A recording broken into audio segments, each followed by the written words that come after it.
Monsieur le ministre. Le 29 janvier 1957, Léopold Sédar Senghor s'exprimait dans cet hémicycle sur le nouveau cadre juridique concernant les 7 millions de kilomètres carrés, plus de 10 fois la superficie de la métropole, connue sous les dénominations d'Afrique occidentale française et d'Afrique équatoriale française, auxquelles s'ajoutaient le Togo et le Cameroun, deux anciennes colonies allemandes placées par la Société des Nations en partie sous tutelle française. S'inquiétant de la volonté manifeste du pouvoir central parisien déjà de balkaniser l'Afrique noire et d'assez mal régler la nature des liens qui devraient désormais unir les peuples d'Afrique aux peuples de France, Léopold Sédar Senghor terminait néanmoins son discours par une note d'espoir. « Je vous dis que la France est un arbre vivant, ce n'est pas du bois mort promis à la cognée. » La récente gifle infligée par le Mali au gouvernement français nous dit autre chose.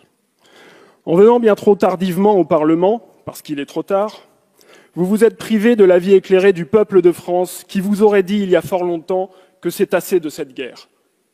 Le Mali, pays souverain, nous demande de partir. Notre seule solution est donc de partir.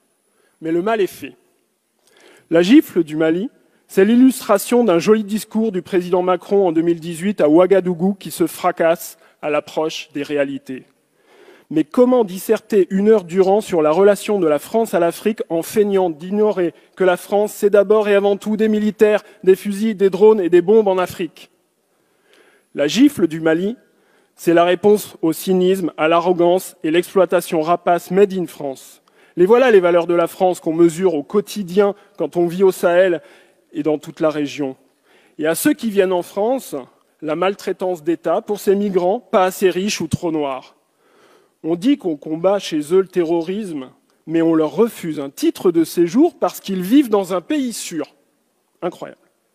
La gifle du Mali, elle va à la pensée libérale interventionniste, teigneuse et belliqueuse de la France, celle qui ne drague que le dictateur africain et son potentiel militaire. La gifle du Mali, elle va à l'État français qui a privatisé sa politique étrangère pour l'intérêt de quelques capitaines d'industrie arrogants quand le peuple de France, lui, n'en bénéficie plus. La gifle du Mali est également destinée à notre système médiatico-politique. Ministres et parlementaires godillots, plateaux de France 24, RFI ou de la chaîne parlementaire célèbrent dans une connivence coupable leurs mensonges pour nous expliquer que certains troisième mandats sont bons, d'autres pas, certains putschistes défendent la liberté aux côtés de la France et d'autres pas, la com pour seule boussole.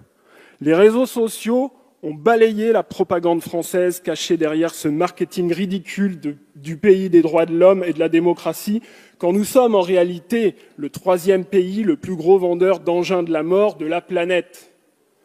La gifle du Mali, c'est le réveil d'une conscience nationale malheureusement cimentée par ce sentiment anti-français que vous avez continué de laisser prospérer. Être continuateur de l'erreur, c'est commettre l'erreur en l'aggravant. La gifle du Mali, c'est le signal donné à tous les autres pour en faire de même. Tchad, Niger, Burkina, Mauritanie, Sénégal, Cameroun, Côte d'Ivoire, Gabon, Congo viendront à leur tour. Mais pourra-t-on leur donner tort? Notre mauvaise malice en Afrique a une histoire coloniale. Notre mauvaise malice en Afrique a une histoire prédatrice et aussi clientéliste. Un seul exemple.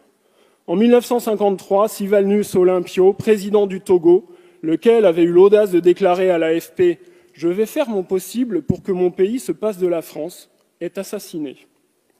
Et depuis, la France exerce une pression violente, ultra-violente et constante sur le Togo, toujours dans le camp du dictateur, toujours avec l'oppresseur, toujours contre le peuple togolais. Rien d'étonnant à cela. Plus la France s'adresse à un petit pays, plus sa prédation est immense.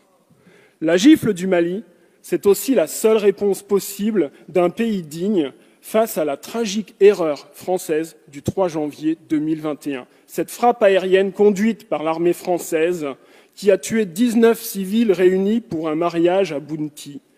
Ce sont les enquêteurs de la MINUSMA et de la police scientifique des Nations Unies, après de minutieuses investigations, qui affirment cela. C'est pas moi. Monsieur le Premier ministre, Comment caractériseriez-vous une puissance étrangère qui vient abattre sur notre territoire 19 civils français par erreur? Rien ne sera plus jamais possible avec le Mali et au Sahel sans excuse officielle de la France ni réparation sur ce sujet, même si nous y avons commis l'irréparable. À l'heure où le bruit des bottes gronde du côté de la Russie, comment penser les défis de demain sans l'Afrique depuis ce petit pays qu'est devenu la France? Monsieur le Premier ministre, je veux vous dire que les citoyens de tous ces pays d'Afrique ou des diasporas qui sont en France, bien qu'ils aiment la France, voient en elle la grenouille qui se veut faire aussi grosse que le bœuf. Et je m'interroge de savoir s'il n'est pas déjà trop tard pour la France à vouloir être encore un partenaire privilégié.